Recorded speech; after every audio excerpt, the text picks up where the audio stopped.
दोस्तों, स्वागत है आपका हमारे YouTube channel my learner academy पर। दोस्तों, आज का टॉपिक है भारत की मृदाएं। उसका ये दूसरा पार्ट है। ठीक है, तो इसमें हमने वही कंटेंट लिया है जो एग्ज़ाम ओरिएंटेड है, जो परीक्षाओं में आ चुका है या फिर आने की संभावनाएं हैं। ठीक है, तो चलिए शुरू करते हैं। ये पार्ट 2 है। इसका एक पार्ट जो है हमने अपलोड कर दिया है, ये उसका दूसरा पार्ट है। ठीक है, चलिए हम देखते हैं लैटेराइट मिट्टी।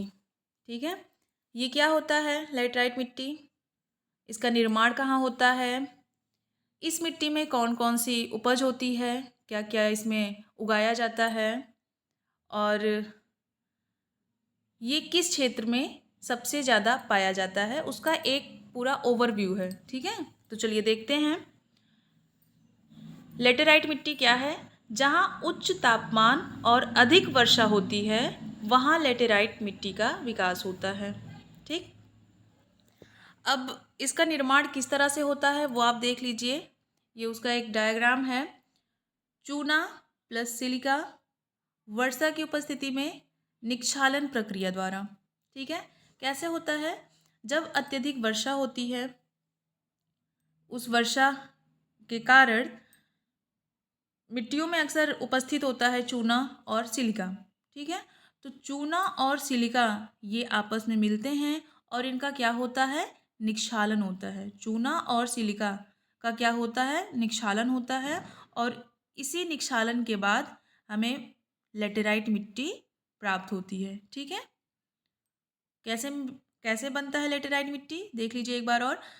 चूना और सिलिका, अधिक वर्षा में जब वर्षा होती है तो चूना और सिलिका का क्या होता है, निक्षालन होता है, और जिससे हमें लेटेराइट मिट्टी प्राप्त होती है। ठीक है, लेटेराइट मिट्टी का रंग लाल होता है। ठीक है, और इसमें क्या क्या उगाया जाता है, तो इसमें जो उपज होता है वो चाय, कहवा, काजू और रबड़ आदि। ठीक है, ये इसमें उगाया जाता है। और ये किस क्षेत्र में पाया जाता है, लेटेराइट मिट्टी किस क्षेत्र में पाया जाता है, कहाँ पर पाया जाता है, तो मुख्यतः ये असम, मेघालय, कर्नाटक और महाराष्ट्र के क्षेत्र में पाया जाता है। ठीक है, तो ये था लेटेराइट मिट्टी का एक ओवरव्यू। इसके बारे में ये दो टॉपिक और है, देखते हैं क्या है। ये कृषि के लिए कम उपजाऊ होता है। लेटेराइट मिट्टी जो इसमें अनाज वगैरह होते हैं वो इसमें नहीं उपज सकते हैं। ठीक है, उनके लिए यह उपजाऊ नहीं होता है। इसमें तो यही चाय, कहवा, काजू, रबड़ इत्यादि इस तरह से जो होते हैं उपज यही होते हैं। ये इसमें जैसे गेहूं हुआ, चावल हुआ, सरसों, ये सब इस मिट्टी में नहीं उपजते, इसीलिए इसे कहा जाता है कि ये कृषि के लिए कम उपजाऊ होता है। और लेटेराइट मिट्टी ये दूसरा है कि मकान निर्माण में ईंटों के रूप में इसका प्रयोग होता है। ठीक है, कैसे, क्योंकि लेटेराइट मिट्टी जब ये सूख जाता है तो बहुत ज़्यादा हार्ड होता है, सूखने के बाद ये बहुत हार्ड हो जाता है, इसीलिए इससे क्या बनाया जाता है, ईंट बनाई जाती है। ठीक है, तो ये क्वेश्चन में ये भी आया हुआ है कि वह कौन सी मिट्टी है या कौन सी मृदा जिसका उपयोग हम मकान निर्माण में करते हैं, तो मकान निर्माण में इसका लेटेराइट मिट्टी का उपयोग होता है। ठीक है, तो चलिए हम आगे बढ़ते हैं। ये आपने जो है लेटेराइट मिट्टी के बारे में एक ओवरव्यू देख लिया। ठीक है, चलिए आगे देखते हैं। अब ये है कुछ जलोढ़ मिट्टी। ये भारत में इनकी उपस्थिति कैसे है, भारत में सबसे ज़्यादा कौन सी मिट्टी पाई जाती है, फिर उसके बाद तो इनकी उपस्थिति जो है वो इस तरह से है कि भारत में सबसे ज़्यादा जलोढ़ मिट्टी पाई जाती है। उसके बाद लाल मिट्टी, या उसे हम लाल पीली लिख दिए हैं, इसको हम लाल मृदा कहते हैं। ठीक है, तो लाल मिट्टी पाई जाती है। उसके बाद काली, या इसे रेगुड़ भी कहते हैं, काली मिट्टी को हम रेगुड़ मिट्टी भी कहते हैं। ठीक है, तो रेगुड़ मिट्टी या काली मिट्टी पाई जाती है, और सबसे कम लेटेराइट मिट्टी। ये चार मेन मृदाएं हैं जो भारत में पाई जाती हैं, बड़े स्तर पर पाई जाती हैं, इसलिए इनकी उपस्थिति भारत में कैसे है, किस तरह है, उसका एक ओवरव्यू है। ठीक है, तो इसको आप देख सकते हैं। ये क्वेश्चन जो है उसमें परीक्षाओं में आता है कि आप इन्हें जो है क्रम से लगाइए, या किस तरह से जो पाई जाती हैं सबसे ज़्यादा, उससे कम, उससे कम। तो सबसे ज़्यादा भारत में जो है जलोढ़ मिट्टी पाई जाती है, उसके बाद लाल मिट्टी, और फिर काली मिट्टी तीसरे नंबर पर पाई जाती है, चौथे नंबर पर लेटेराइट मिट्टी पाई जाती है। ठीक है, तो चलिए आगे हम देखते हैं कुछ। ये 4 मेनली जो मुख्य मृदाएं हैं भारत की, ये उनके बारे में था। इससे पहले जो पहला वीडियो है उसमें जलोढ़ मिट्टी, लाल मिट्टी और काली मिट्टी के बारे में हमने पढ़ा है। ठीक है, अब इसमें लेटेराइट मिट्टी, ये 4 मिट्टी जो मुख्य हैं, ये कंप्लीट होती हैं। अब आगे हम देखते हैं कुछ और मिट्टियाँ पाई जाती हैं भारत में, उनके बारे में देख लेते हैं कौन कौन सी मिट्टियाँ हैं। एक है ये पर्वतीय मिट्टी। कौन सी? पर्वतीय मिट्टी। इसे इंग्लिश में कहते हैं हिली सॉइल। तो इसके बारे में देखते हैं।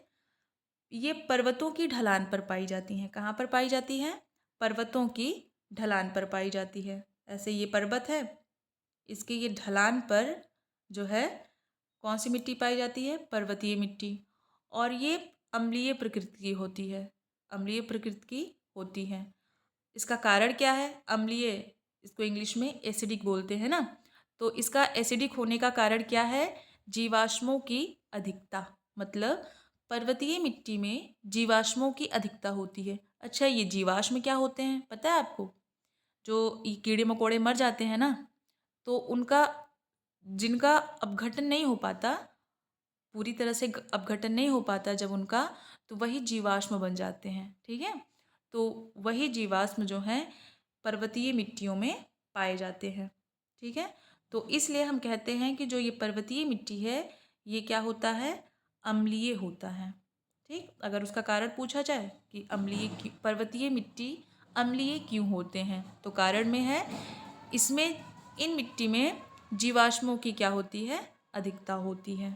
ठीक, चलिए हम आगे देखते हैं। आगे है लवणीय मिट्टी। कौन सी मिट्टी? लवणीय मिट्टी। इंग्लिश में कहते हैं सैलिनाइन सॉइल, सैलाइन सॉइल। अब ये क्या है, इसके बारे में ये ओवरव्यू आप देख लीजिए। लवणीय मिट्टी पाया कहाँ जाता है? सबसे पहले पंजाब और हरियाणा के क्षेत्र में।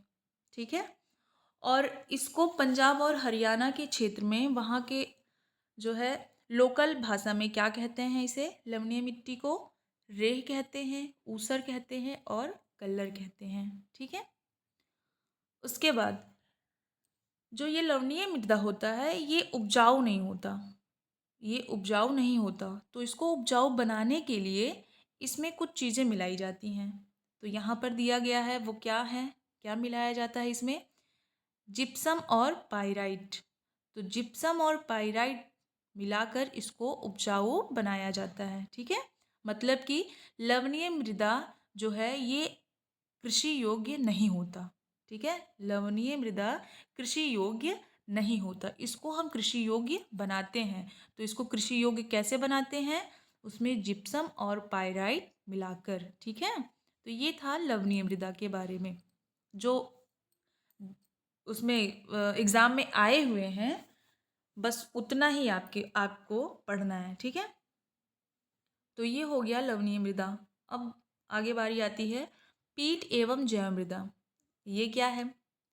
पीट एंड बायोटिक सॉइल, इंग्लिश में कहते हैं पीट एंड बायोटिक सॉइल। इनका निर्माण कैसे होता है?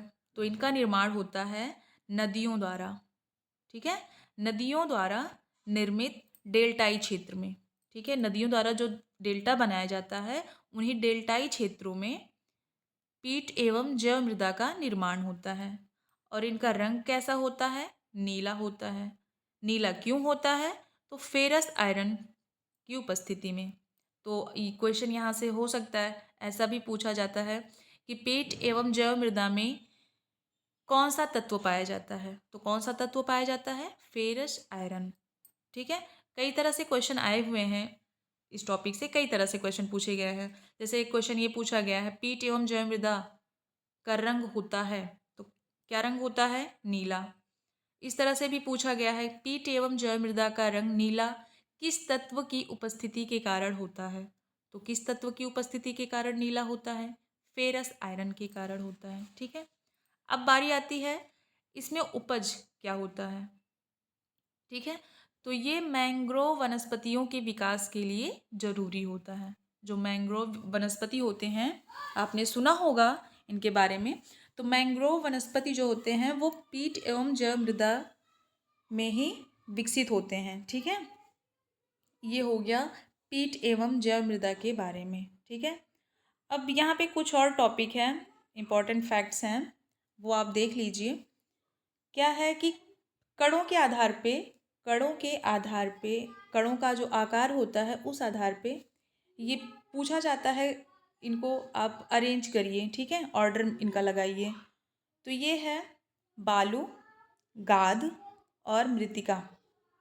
ठीक है, तो किनका कण सबसे बड़ा होता है फिर किसका कण सबसे छोटा होता है, इस आधार पर इनको अरेंज करने के लिए भी आया हुआ है परीक्षाओं में। ठीक है, तो आप देख लीजिए क्या है, ये बालू सबसे, इसका कण जो है वो मोटा होता है, या हम कह सकते हैं इसका आकार, इन कणों का आकार बड़ा होता है।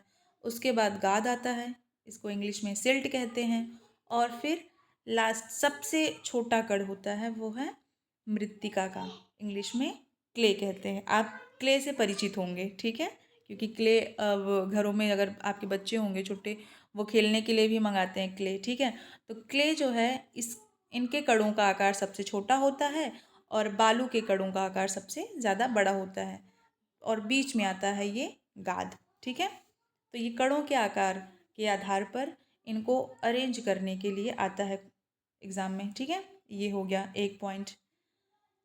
सेकंड पॉइंट है, ये योजना है कुछ मृदा से संबंधित, मृदा स्वास्थ्य कार्ड योजना। तो ये योजना कब आई थी? 2015 में। ठीक है, और ये शुरू कहाँ से हुआ था ये योजना? राजस्थान से। ठीक, दूसरा है मिष्टी योजना, ये कब आया? 2023 में। और ये मिष्टी योजना किसके लिए है? मैंग्रोव वनस्पतियों के लिए। तीसरा इसमें फैक्ट है केंचुआ। तो केंचुआ आप हो सकता है आपको पता हो, ये मिट्टी को उर्वरक बनाने में सहायक होता है केंचुआ। ठीक है, क्योंकि ये मिट्टियों को, जिस मिट्टी में ये रहता है उस मिट्टी को भुरभुरा बना देता है। ठीक है, तो इसलिए केंचुआ को कहा जाता है किसानों का मित्र। ये फैक्ट हैं, क्योंकि मिट्टियाँ जितनी भी हैं मिट्टियाँ, आपने उनके बारे में पढ़ लिया। पहले वीडियो में आपने 3 मुख्य मिट्टियों के बारे में पढ़ा था। ठीक है, अब इसमें ये लास्ट है मृदा से संबंधित, ये लास्ट वीडियो है, लास्ट सेकंड है। ठीक है, तो उसमें ये है कुछ फैक्ट्स, मिट्टियों से संबंधित कुछ फैक्ट्स हैं, ये आपने देख लिया। ठीक है, और इसके बाद हम देख लेते हैं मृदा अपरदन। मृदा अपरदन भी मिट्टी के ही टॉपिक में आता है। ठीक है, तो इसके बारे में थोड़ा सा ओवरव्यू देख लेते हैं। मृदा अपरदन क्या है? Soil erosion. तो मृदा अपरदन का मतलब होता है मृदा का विनाश। ठीक है, जो मिट्टियाँ कट जाती हैं या मिट्टियों का क्या होता है? विनाश, तो वही होता है मृदा अपरदन। अब मृदा अपरदन के कारण क्या होते हैं वो आप देख लीजिए। इसके कारण में आता है निर्वनीकरण। ये निर्वनी है, ये क्या है? निर्वनीकरण। ठीक है, निर्वनीकरण, अत्यधिक पशुचारण, जो पशु चलते हैं तो उनके कारण भी, जब ढेर सारे पशु किसी क्षेत्र में, किसी एक क्षेत्र में ढेर सारे जानवर चलते हैं तो उनकी वजह से भी मिट्टियों का क्या होता है? विनाश होता है, मिट्टियाँ कटती हैं। ठीक है, तो अत्यधिक पशुचारण की वजह से भी मृदा अपरदन होता है। झूम खेती, जिसे हम स्थानांतरित खेती भी बोलते हैं, तो इसकी वजह से भी मृदा अपरदन होता है। और चौथा है भूस्खलन। ठीक है, तो ये मृदा अपरदन के कारण में आते हैं। अब मृदा अपरदन एक ही चरण में नहीं होता, मृदा अपरदन भी कई चरणों में होता है। ठीक है, तो आप उनके चरण के बारे में देख लीजिए। मृदा अपरदन के जो चरण होते हैं, ये परीक्षाओं में ये पूछा जाता है। मृदा अपरदन से जो है ये पूछा जाता है इसके चरण के बारे में, कि इसके चरण को आप अरेंज करिए, ऑर्डर में लगाइए, सीक्वेंस में। ठीक है, तो सबसे पहले इसका जो होता है वो बूंद अपरदन। क्या होता है? बूंद अपरदन, या उसे आसफाल भी कहते हैं, बूंद या फिर आसफाल अपरदन।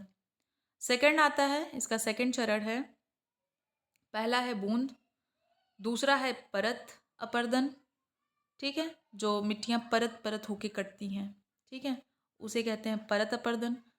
थर्ड नंबर पे आता है रिल। रिल क्या होता है? ये जो छोटी छोटी नालियाँ, आप इसको इस तरह से समझ सकते हैं, छोटी नालियों के रूप में, ठीक है।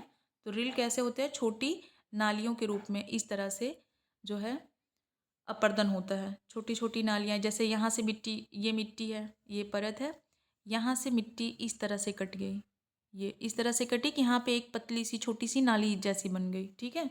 तो उसे कहते हैं रिल अपर्दन, ठीक। उसके बाद चौथे नंबर पे आता है, चौथा स्टेज है अवनालिका। अवनालिका, इसको इंग्लिश में गुल्ली कहते हैं। रिल को रिल ही कहते हैं, परत को शीट कहते हैं और बूंद को स्प्लैश कहते हैं। इसका इंग्लिश वर्ड भी आप ध्यान में रखना, ठीक है। अवनालिका है गली। अवनालिका क्या होता है? इसी रिल का ये बड़ा आकार होता है। रिल छोटी नालियाँ होती हैं और ये अवनालिका जो है ये बड़ी नालियाँ होती हैं, ठीक है। जब नालियाँ बड़ी बन जाएं, जहाँ कोई एक क्षेत्र है वहाँ से मिट्टी कटी और वो बड़ी नाली बन गई वहाँ पे, तो उसे कहते हैं अवनालिका अपर्दन, ठीक है। और ये लास्ट है धारा चैनल अपर्दन, इंग्लिश में कहते हैं स्ट्रीम चैनल, ठीक है। तो धारा चैनल, जब धारा बनकर वहाँ से पानी बहने लगे और वहाँ से मिट्टियाँ जो कट जाती हैं, तो उसे कहते हैं धारा चैनल अपर्दन।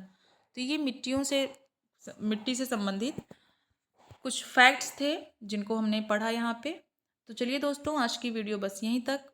आप पढ़ते रहिए, रिवीजन करते रहिए, फिर मिलते हैं हम नेक्स्ट वीडियो में। तब तक के लिए नमस्कार।